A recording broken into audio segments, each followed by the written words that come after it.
COVID-19 dan perumpamaan dalam Al-Quran. Saat manusia dengan bangga berbicara di era milenial, seperti temuan 4G hingga 5G, alat-alat transportasi tercepat sampai pesawat terbang paling cepat. Tapi sayangnya, tanpa disadari manusia telah salah melihat pencapaian ini. Sebagian besar menilai itu hebat karena identik dengan produk modern. Tapi kalau mau dianalisa sederhana, sebenarnya ya biasa saja. Karena dasar-dasar sains dan teknologi telah tersedia. Kalau dirujuk lebih jauh lagi, itu sudah diwariskan oleh para saintis muslim yang dikembangkan oleh peradaban barat belakangan ini. Pada saat yang sama secara kebutuhan, kini jumlah manusia terus bertambah, butuh kecepatan dan lain sebagainya. Jadi wajar saja itu semua untuk memenuhi kebutuhan hidup manusia itu sendiri. Akan tetapi, kini semua terasa lesu, diam, tunduk, dan tak berdaya karena adanya virus corona jenis baru yang kemudian disebut COVID-19. Lalu, apakah Al-Quran menjelaskan perihal ini juga? Jawabannya ya. Seperti dalam Quran surat Al-Baqarah ayat 26. Innallaha la yastahi ayat riba masalam ma ba'udatan fama fawqaha. فَأَمَّا الَّذِينَ آمَنُوا فَيَعْلَمُونَ أَنَّهُ الْحَقُّ مِنْ رَبِّهِمْ وَأَمَّا الَّذِينَ كَفَرُوا فَيَقُولُونَ مَاذَا أَرَادَ اللَّهُ بِهَذَا مَثَلًا يُضِلُّ بِهِ كَثِيرًا وَيَهْدِي بِهِ كَثِيرًا وَمَا يُضِلُّ بِهِ إِلَّا الْفَاسِقِينَ. Sungguhnya Allah tidak segan membuat perumpamaan berupa nyamuk atau yang lebih rendah dari itu. Adapun orang-orang yang beriman, maka mereka yakin bahwa perumpamaan itu benar dari Tuhan mereka. Tapi mereka yang kafir mengatakan, apakah maksud Allah menjadikan itu perumpamaan? Dengan perumpamaan itu banyak orang yang disesatkan Allah, dan dengan perumpamaan itu pula banyak orang yang diberi petunjuk, dan tidak ada yang disesatkan oleh Allah kecuali orang-orang yang fasik.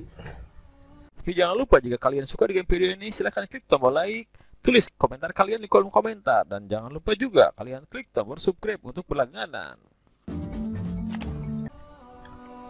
Dalam tafsir Ibnu Katsir dituliskan bahwa Abdul Razak meriwayatkan dari Ma'mar dari Qatadah, menurutnya, ketika Allah Ta'ala menyebutkan laba-laba dan lalat, orang-orang musyrik pun bertanya, untuk apa laba-laba dan lalat itu disebutkan?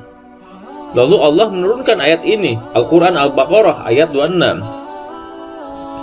Ibnu Katsir menjelaskan bahwa Allah tidak memandang remeh ciptaannya, berupa nyamuk atau lebih kecil lagi.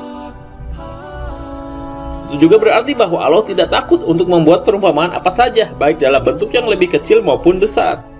Belakangan ini ternyata ditemukan bahwa diameter virus corona diperkirakan mencapai 125 nanometer atau 0,125 mikrometer. 1 mikrometer sama dengan 1000 nanometer. Kecil sekali dan tak mungkin pandangan telanjang manusia mampu melihatnya. Sekalipun sangat kecil dan manusia yang tak mau berpikir meremehkannya, virus ini mampu bertahan lebih dari 10 menit di permukaan, termasuk tangan. Bahkan WHO menyebut virus corona baru COVID-19 dapat bertahan selama berjam-jam, bahkan beberapa hari, bahkan dapat bertambah hidup di suhu 26-27 derajat Celcius.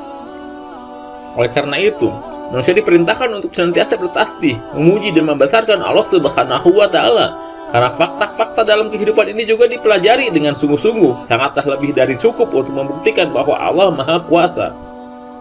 Seringkali manusia yang tidak mampu dan tidak mau memahami, merasa dirinya hebat dan tidak tertandingi, dan sebagainya. Padahal perasaan itu muncul karena ketidakpahaman diri akan hakikat hidup ini.